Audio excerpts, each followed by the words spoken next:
Siya ang amoy ng rehas, amoy tibay at dugo ng pagpumpunging glass.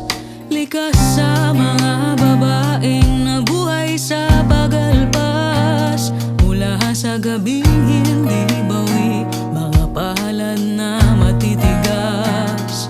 Siyang ang buntot sa tapas at kalinog, siyang lang ang buwan sa katawang umiinog.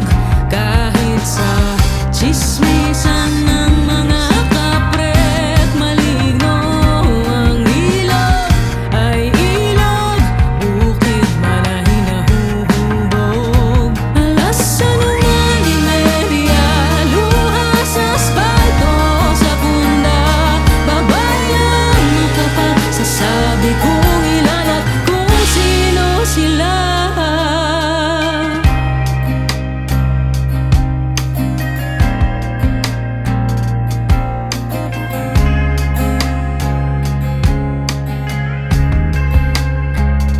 Sa daang libong panayam, walang bilang ng hadlang, walang bilang ng karsel o ng patakdaan. Tatlong pader sa 46 na taon ng laban, kahit siglo kapos sa lalim ng ugat ng sagupaan.